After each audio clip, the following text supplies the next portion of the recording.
Hello, this is the lecture on truss analysis. It is it's a second lecture it is, and today is the date 9/4/2020. Okay, and today I will describe or explain you a problem which is a little bit complicated but very helpful, make you understand this analysis techniques. Which techniques? Before, in the previous lecture I described you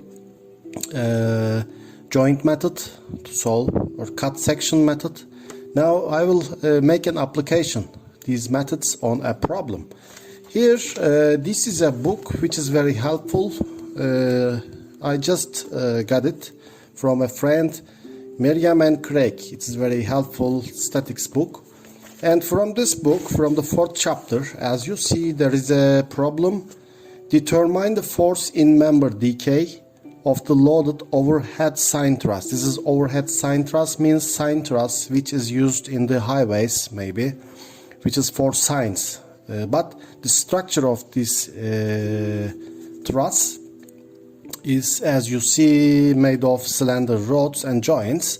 Here dk, where is dk here? As you see, this member, and there must be some solution for these elements, but here it asks specifically dk member, and the loading is, as you see, 5, 10, 20. All material here, what I wrote in the paper or this book picture, you will find them from the drive. Okay, now I will continue the solution from this page that I prepared for you before. As you see, here I will use the strategy of cut section. Here, this is my first cut, you see, and there is a line, maybe you will see it here. Okay, this is the cut 1, and from this cut 1 you can see the forces from C to D, from C to L, from L to C, from L to K. These are small arrows, maybe if you didn't notice it yet. Okay, when you cut it, when you look to this side, what you will see on the left, this structure. And from this side, from cut 1, here I wrote it in the paper. When you take the moment with respect to C point, you will get this LK times 5, LK force times the distance is 2.5, which is 5, LK times 5 minus 15 times 8, 15 times 8, 4, 4, 8, so 15 times 8, which should be 0, then LK is 24. And when you make write another equation for the forces in x direction, CD plus LK must be what? 0, because the only forces in horizontal direction is CD, the other one is LK. There is no other horizontal force, it must be minus 24 then, because CD is equal to minus LK. My LK is 24, this is minus 24. First, before continuing, I have to tell, because I've forgotten that, at the beginning of solution, before cutting the sections, I found the reaction forces, as you see, 15, 20. There is a horizontal component here, but it is 0. I think you all know how to find these reaction forces by just looking the whole picture, okay? I'm not doing this in this lecture. And then I pass to cut 2, okay? You see, when you cut it like this, it is the cut 2. Now I'm looking again the left side and summing up the horizontal forces QD, which is the QD, but the horizontal component of QD must be multiplied with 8 divided by 89, square root of 89. Why I'm doing this, maybe you didn't notice it yet. If you continue draw a line like this, what is this? This is maybe it is better to draw it here. You see, it is very similar to this triangle. This is 5, so is it 5? No, actually this is 4, but I'm writing this twice of it, 8. So this is 2.5, but I'm writing 5. So this must be square root of 89. So the cosine of that angle alpha here what? Cosine of that angle will be 8 divided by square root of 89, okay?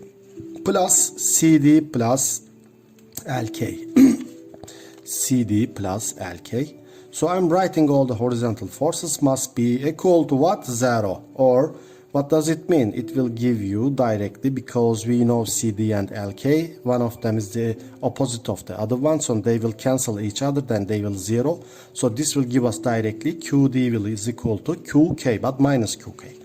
Now for the same picture for cut 2, when you look to the left side, summing up the forces in y direction will give you QD minus QK, 5 divided by square root of 89. Why I'm doing this directly? Because QD has a positive vertical component, but QK has a negative vertical component, and they have both the same sine components. They are sine of alpha, so 5 divided by square root of 89.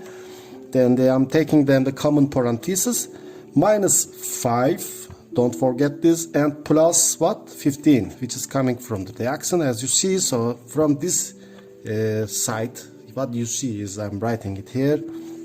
And finally what we get QD minus QK is equal to this. Then from here, before we know from the first equation QD is minus QK, inserting this into this, then you will get QK is this, QD is this. Okay, they are the square root of 89, the other one minus of that. So now the last cut, you see I'm doing the last cut from here. Now cut 3. When you apply this cut, what you will see, you will get a picture, but now look to the right side of the picture, because I cut it from here. You see there will be some forces ED, EJ, JE. They are the same, no, ER, sorry, the other one JR forces. The other force is JK. Maybe you do not see this small arrow here, which is actually JK force. Now I'm writing them here, taking first moment with respect to what? J point, for example. I'm taking the moment with respect to J. So what do I get? DE times 5. So DE times, the distance from E to J is 5. DE times 5. And plus 20 times 8, then 20 times, there is the distance 8 here, so it must be equal to what? 0. All other forces are all passing through J, because as you see, ER is on the way of J, JR is passing through J, JK is passing through J, so they do not have any moment at point J. So this gives us directly DE is this.